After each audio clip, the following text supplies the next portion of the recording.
When there's no more hope is left in me, I can see what comes my way, and I'm always lost. There's nowhere else to go. All I do is fall. Feels like I can make it more than I could bear. Giving up is all that I can surrender to you. Take me.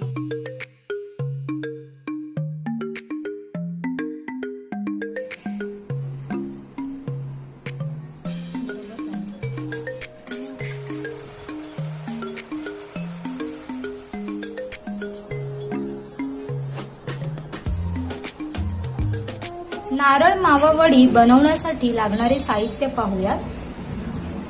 खोबरं घेतलेलं आहे किसलेलं, 2 नारळ इथे घेतलेले आहेत आपण आणि ते मी मोजून घेतले आहेत. 2 वाट्या भरून हे खोबरं झालेलं आहे. आता याच वाटीने आपल्याला घ्यायची आहे साखर. तर साखर तुम्ही 2 एकदम भरून घेतलेलं आहे आणि आता आपण याच्यामध्ये 1.5 वाटी साखर घेणार. आणि जर तुम्हाला थोडं कमी गोड हवं असेल तर पूर्ण 1 भरून आणि थोडीशी अजून 2 स्पून जास्त एवढी साखर घेतलेला आहे. मावा, खवा सुद्धा म्हणतात, वेलची पूड, साखर, हे आहे ड्रायफ्रुट्स, तुम्ही तुमच्या आवडीनुसार घेऊ शकता, आणि इथे आहे तूप. तर चला मग आपण आता सुरुवात करूया. सर्वप्रथम गॅस ऑन केला आहे, कढई आहे आणि आपल्याला स्लो गॅसवरतीच करायचं आहे. तूप लागणार आहे प्रथम.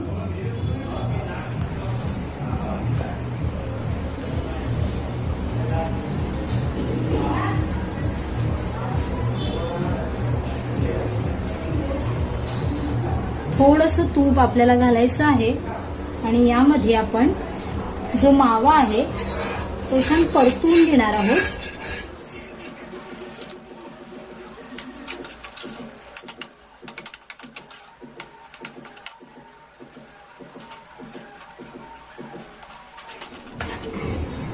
मावा छान मेल्ट होईपर्यंत आपल्याला तो परतून घ्यायचा आहे. तुम्ही आता पाहू शकता की मावा किती घट्ट होता आणि आता तो मेल्ट व्हायला सुरुवात झालेली आहे. मावा छान मेल्ट झाला आहे. आता हा मी एका वाटीमध्ये काढून घेते. सो तुम्ही पाहू शकता की मावा छान मेल्ट झाला आहे. आता मी हा साईडला ठेवून आपल्याला सेकंड स्टेप करायची आहे. पुन्हा एकदा आपण कढई घेतली आहे. त्या सेम कढईमध्ये आपल्याला 2 चमचे तूप घालायचं आहे.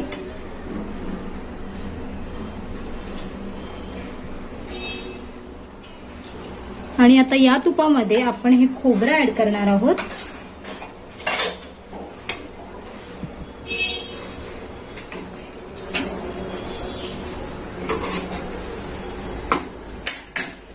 खोबरं परतताना आपल्याला तो मंद गॅसवरतीच परतून घ्यायचा आहे. जर तुम्ही मंदपेक्षा थोडा जरी मीडियम केलं तर खोबरं खाली लागू शकतो, करपू शकतो.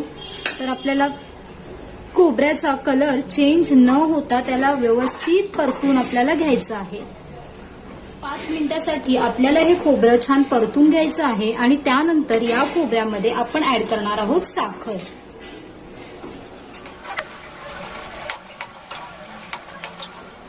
तीन ते 4 मिनिटं झाले आणि तुम्ही पाहू शकता की खोबरं थोडं सुकं झालं आहे. होतं ते थोडं ड्राय झाल्यासारखं तुम्हाला जाणवत असेल, तर ऍक्च्युअल मध्ये तसं ते झालंय.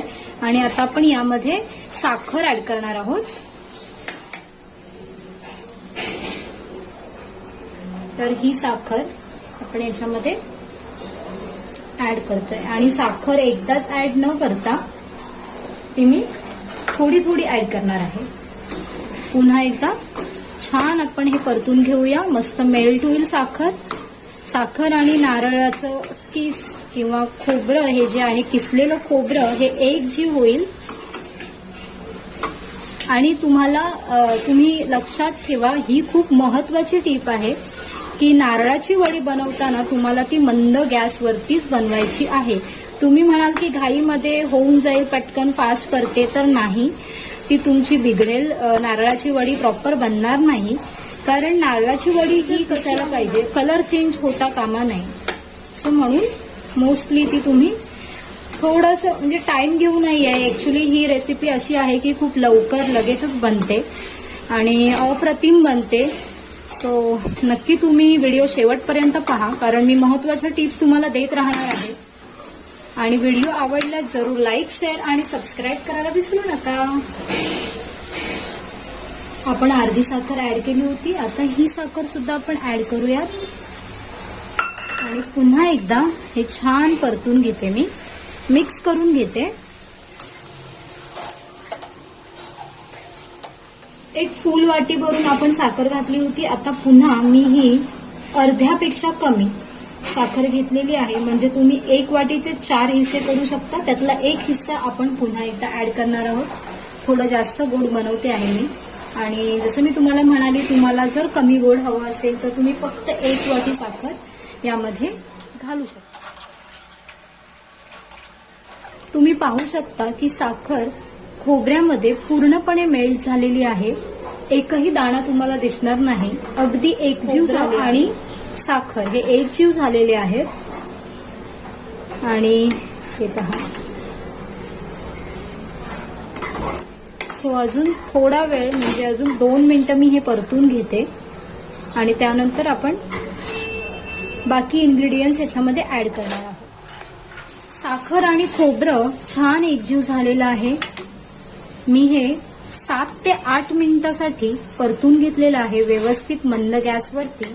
आता आपण ऍड करतोय वेलची पूड.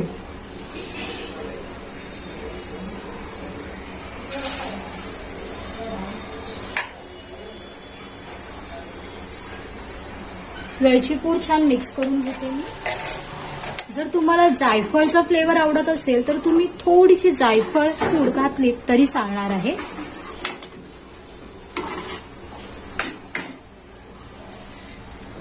त्यानंतर आपण याच्यातले अर्धे ड्रायफ्रुट्स ऍड करतोय.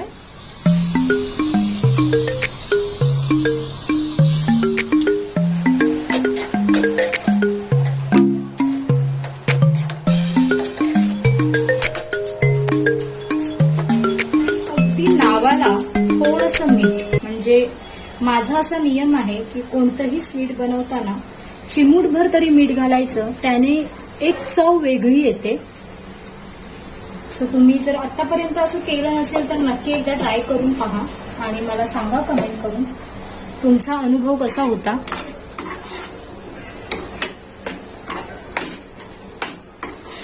आणि मस्त खोबरं बघा किती छान दिसतंय.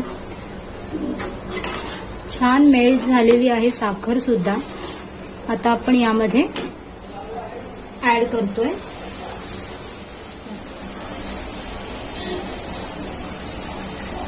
जो आपण खवा, जो मावा घेतलेला आहे तो आपण आता यामध्ये ऍड करतोय.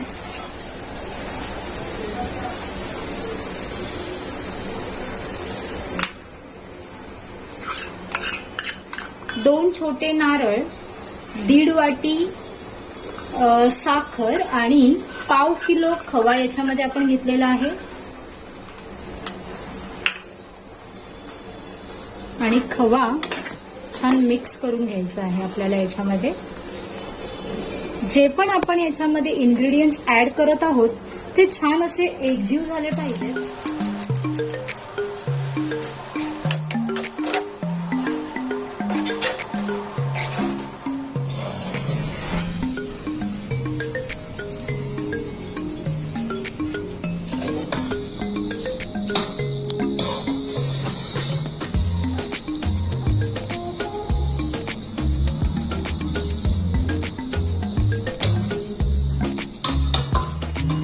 तर तुम्ही पाहताय की टेक्स्चर किती छान आलेलं आहे या खोबऱ्याला. हे पहा, मी तुम्हाला जवळून दाखवते. एक नंबर बनणार आहे आजची नारळ मावा वडी. जर तुम्ही सुद्धा ही प्रोसिजर वापरून बनवली तर तुम्ही तर मला नक्कीच आठवण कराल. सो जरूर ट्राय करा तुम्ही सुद्धा रेसिपी.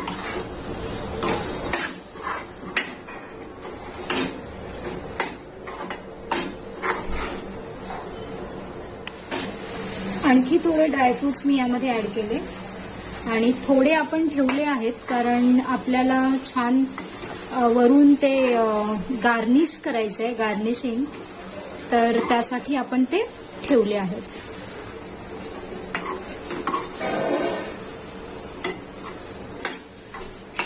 आणि जसं तुमचं हे जे सारण आहे हे गोळा व्हायला तयार होतं ना, म्हणजे एक जी होऊन पूर्ण ते असं गोळा व्हायला तयार होतं, तेव्हा तुम्ही समजून जा की आता आपली वडी ही प्रॉपर बनणार आहे आणि ऑलमोस्ट बनतच आली आहे.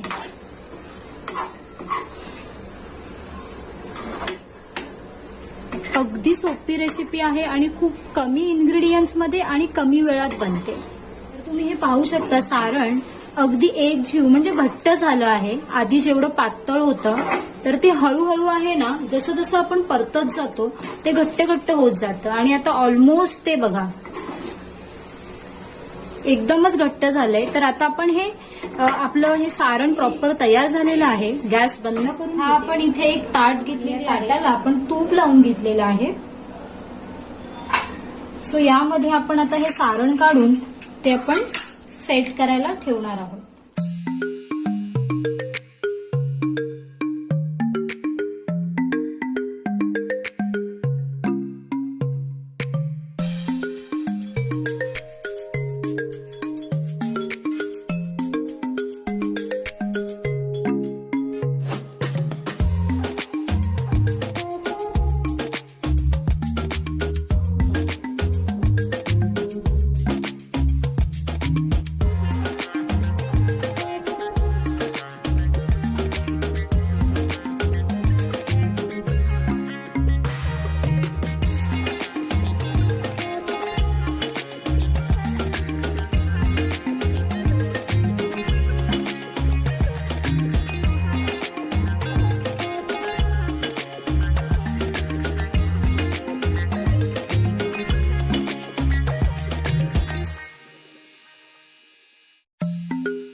आजची नारळ मावा बर्फी तुम्हाला कशी वाटली हे कमेंट करून सांगायला विसरू नका. तुमचेही काही सजेशन्स असतील तर मला जरूर ऐकायला आवडतील. So comment down. आणि आजची रेसिपी तुम्हाला कशी वाटली हे नक्कीच सांगा. त्याचबरोबर व्हिडिओ आजचा आवडला असेल, रेसिपी आजची आवडली असेल तर लाईक करा, शेअर करा. तुमच्या सर्व मित्र आणि मैत्रिणींना प्लीज शेअर करा. आणि तुम्ही जर आपल्या चॅनलवरती नवीन आला असाल तर सबस्क्राईब करा आणि बेल आयकॉन बटन प्रेस करा, जेणेकरून माझे जे पण अपडेट्स आहेत त्यांचे तुम्हाला नोटिफिकेशन मिळतील आणि तुम्ही लगेचच ते पाहू शकता. तर आज आपण इथेच थांबतोय. पुन्हा भेटूया एका न्यू व्हिडिओमध्ये. एक छानशी व्हिडिओ तुमच्यासाठी घेऊन मी हजर राहते. आणि आज इथेच मी आजचा व्हिडिओ एंड करत आहे. सो स्वतःची काळजी घ्या, मस्त राहा आणि आता आपण भेटूया नेक्स्ट व्लॉग. अशा स्वादिष्ट आणि उत्कृष्ट रेसिपीजसाठी माझ्या चॅनलला लाईक, शेअर आणि सबस्क्राईब करा. धन्यवाद.